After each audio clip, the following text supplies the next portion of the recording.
Yosua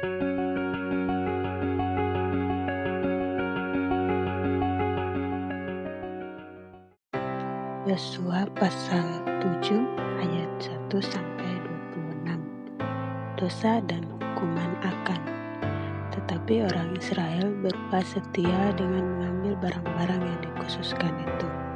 Karena Akan bin Karmi bin Zabdi bin Zerah dari suku Yehuda mengambil sesuatu dari barang-barang yang dikhususkan itu, lalu bangkitlah murka Tuhan terhadap orang Israel.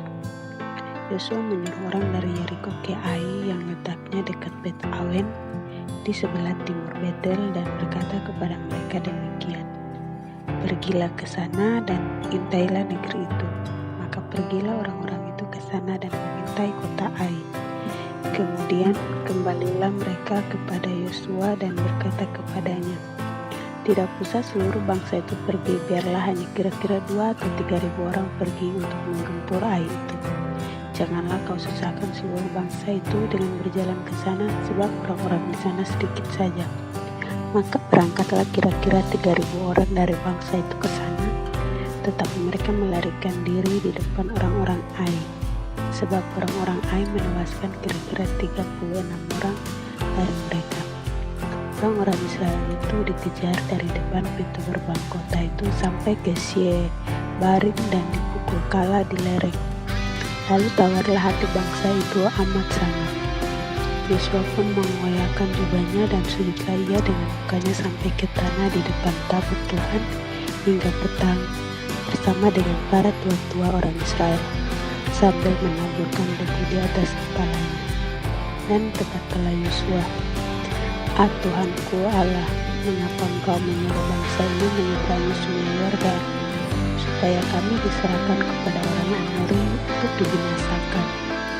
Lebih baik kalau kami putuskan tadinya untuk tinggal di seberang sungai Yordan itu. Oh Tuhan, apakah yang akan kukatakan setelah orang Israel lari membelakangi musuhnya? Apabila hal itu terdengar oleh orang Kanaan dan seluruh penduduk negeri ini, maka mereka akan mengepung kami dan melenyapkan nama kami dari bumi ini.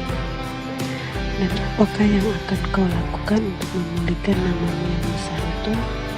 Lalu berfirmanlah Tuhan kepada Yosua, "Bangunlah, mengapa engkau sujud demikian?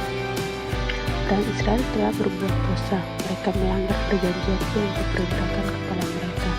Mereka mengambil sesuatu dari barang-barang yang dikhususkan itu. Mereka mencurinya, mereka menyembunyikannya, dan mereka menaruhnya di antara barang-barang. Sebab itu orang Israel tidak dapat bertahan menghadapi musuhnya. Mereka membelakangi musuhnya, sebab mereka itu pun dikhususkan untuk ditumpas.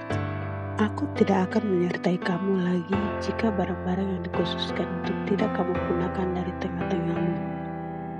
Bangunlah, kuduskanlah bangsa itu dan katakan, kuduskanlah dirimu untuk esok hari, sebab demikian firman Tuhan Allah Israel.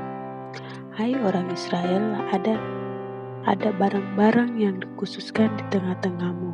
Kamu tidak akan dapat bertahan menghadapi musuhmu sebelum barang-barang yang dikhususkan itu kamu jauhkan dari tengah-tengah kamu. Besok pagi kamu harus tampil ke muka, suku demi suku, dan suku yang ditunjuk oleh Tuhan harus tampil ke muka kaum demi kaum, dan kaum yang ditunjuk oleh Tuhan harus tampil ke muka keluarga demi keluarga, dan keluarga yang ditunjuk oleh Tuhan harus tampil ke muka seorang demi seorang.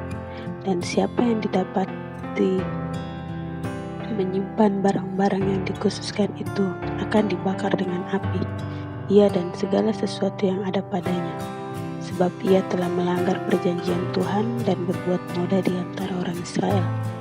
Keesokan harinya bangunlah Yosua pagi-pagi, lalu Yosua menyuruh orang Israel tampil ke muka suku demi suku, maka didapatilah suku Yehuda. Ketika disuruhnya tampil ke muka kaum Yehuda, maka didapatinya kaum Zerah. Ketika disuruhnya tampil ke muka kaum Zerah, seorang demi seorang, maka didapatilah Zabdi. Ketika disuruhnya keluarga orang itu tampil ke muka seorang demi seorang, maka didapatilah Akan bin Karmi bin Zabdi bin Zerah dari suku Yehuda. Berkatalah Yosua kepada Akan, "Anakku, hormatilah Tuhan Allah Israel dan mengakulah di hadapannya. Katakanlah kepadaku apa yang kau perbuat, jangan sembunyikan kepadaku. Lalu akan menjawab Yosua, katanya, benar, akulah yang berbuat dosa terhadap Tuhan Allah Israel, sebab beginilah perbuatanku. Aku melihat di antara barang-barang jarahan 7 bayang indah buatan Sinear dan 200 sikal perak dan sebatang emas yang 50 sikal beratnya. Aku menginginnya, maka aku ambil semuanya itu, disembunyikan di dalam kemahku dalam tanah, dan perak itu dibawa sekali.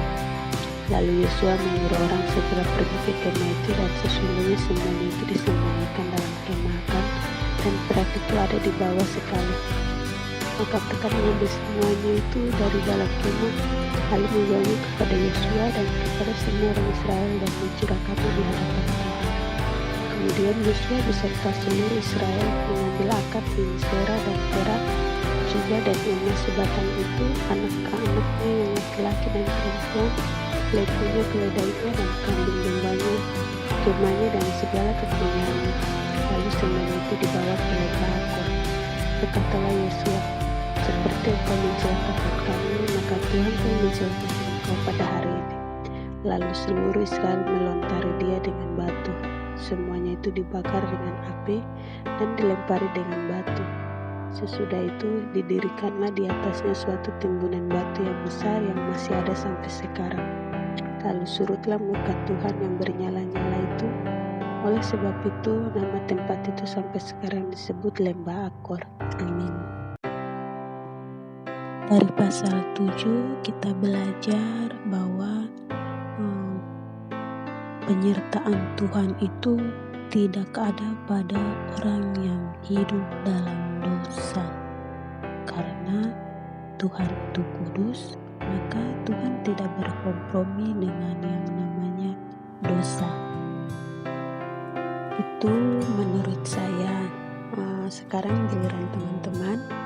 Menurut teman-teman, apa yang teman-teman dapatkan pada saat membaca pasal 7 atau mendengarkan pasal 7? Boleh dituliskan di kolom komentar, dan terima kasih sudah mendengarkan firman Tuhan pada hari ini.